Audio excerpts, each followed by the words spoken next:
மித்ரா. பாரதி, உன்னதான் எங்கடா ரொம்ப நேரமா ஆளையே காணோன்னு தேடிக்கிட்டு இருந்தேன். இந்த ஆளுங்களாம் எதுக்கு வந்திருக்காங்கன்னு தெரியுமா? இன்னைக்கு முகூர்த்த கால் நட்டு நாளைக்கு பூஜை பண்ண போறாங்க. நாளைக்கு ரிசப்ஷன்.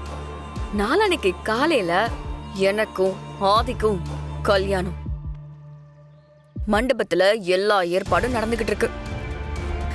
நீ ஏதோ ஆதாரத்தெல்லாம் கொடுத்து நான் தப்பானவன்னு ப்ரூவ் பண்ண போறதா பாட்டிக்கிட்ட சவாலா விட்டல. எனக்கு தெரிஞ்சு இப்ப வரைக்கும் உன்கிட்ட எந்த ஆதாரமும் இருக்கிற மாதிரி எனக்கு தெரியல. அதனால கல்யாணம் முடிஞ்சதும் எல்லாரும் முன்னாடியும் என் கால்ல விழுந்து மன்னிப்பு கேட்டு உன் பொட்டியை தூக்கிட்டு நடை கட்டுற வழிய பாரு. மித்ரா, அங்க பாரு. டென்ஷன் ஆகாத மித்ரா, அது ஒண்ணும் இல்ல.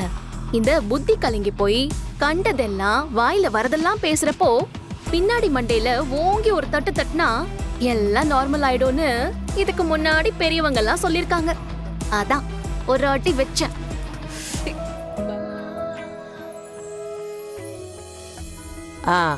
சுதாகர், நீ மாவளைய எடுத்து மஞ்ச துணிய வச்சு கொம்புல கட்டுப்பா. சரிப்பா, நீங்க போலாமா?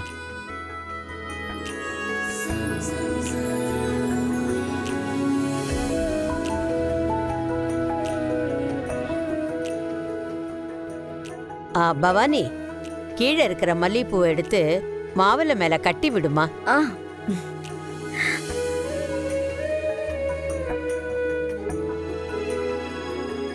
நவதானியம் போடுறதுக்கு 5 சுமங்கலி பொண்ணுங்க வாங்கோ. மீனா, நந்தினி, புரோகிதர் சொல்றதெல்லாம் போய் செய்யுங்கம்மா. சரிங்க பாட்டி.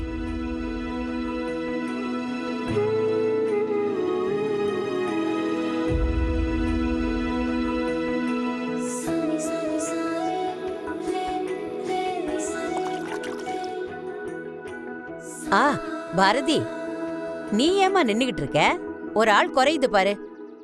நீ போய் தானியம் போடு.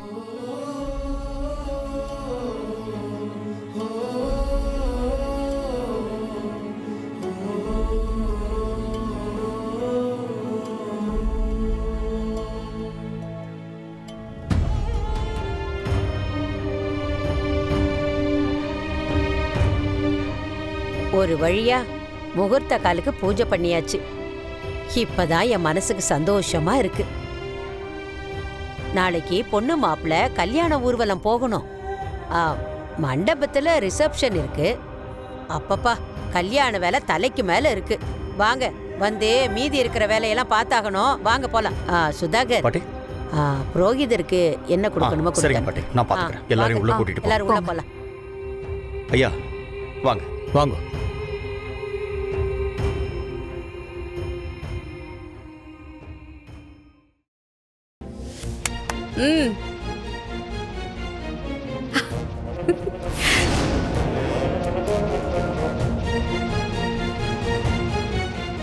பாரதி, நில்லு பாரதி. என்ன நீ இப்படி கண்டுக்காம போனா என்ன அர்த்தம்? நான் உன்கிட்ட பேசுறதுக்காக தானே கூப்பிட்டேன்.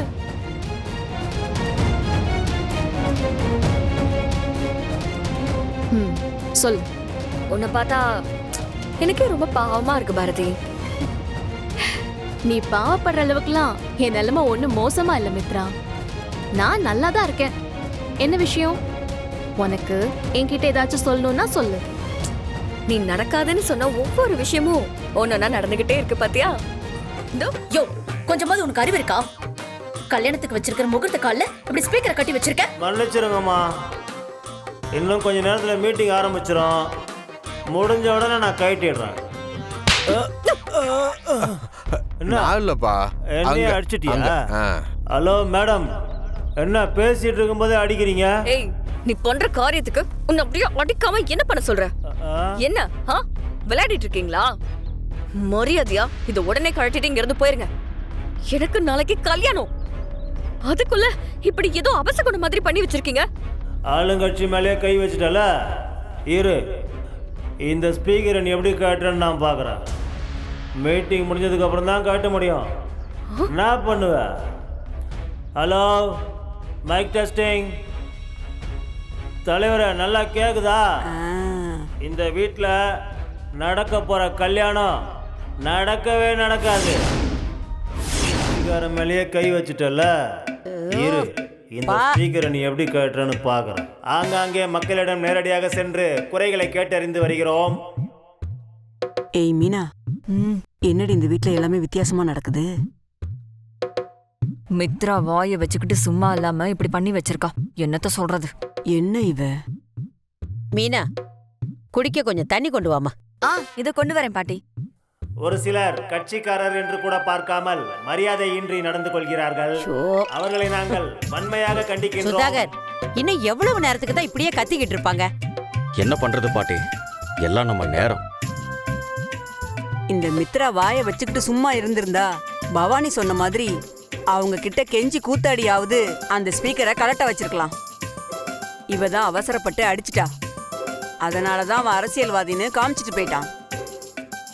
உனக்கு ஏன் மித்ரா இவ்வளவு கோபம் வருது? நீ ஒருத்தி பண்ண தப்புக்கு எல்லாரும் உட்காந்து கஷ்டப்பட வேண்டியிருக்குமா? என்ன கத்திக்கிட்டு இருக்காங்க பாரு. இந்த கூட்டத்திற்கு வருகை தந்த அனைவரையும் நன்றி கூறி விடைபெறுகிறோம். பாட்டி, அங்க கூட்டம் முடிஞ்சிருச்சு போல இருக்கு. சுதாகர், நீ போய் அவனுங்க கிட்ட ஸ்பீக்கரை கழட்ட சொல்லி சொல்லுப்பா. சரி பாட்டி, இதோ போ. சரி, சீக்கிரம் போ.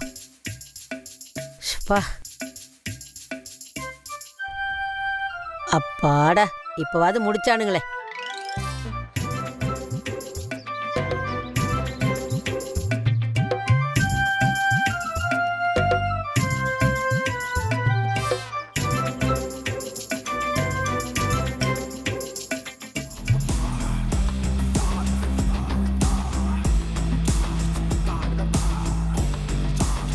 யார் அது புதுசா இருக்கு? ஒருவேளை கல்யாண மாப்பிள்ளைய மாத்திட்டாங்களோ?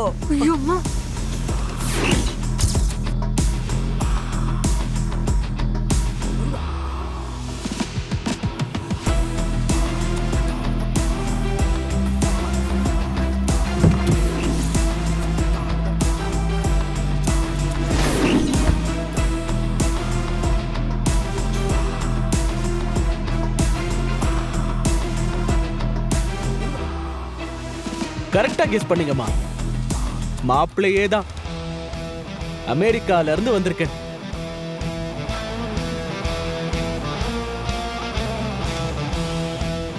டேய், நீ என்னடா சொல்லாம கொள்ளாம வந்து நிக்கிற? சொல்லிட்டு வந்தா இப்படி ஒரு சர்ப்ரைஸ் கிடைச்சிருக்குமாமா? சொல்லாம இந்த மாதிரி வந்து நிக்கிறதுல தான் ஒரு தனி கிக்கே இருக்கு.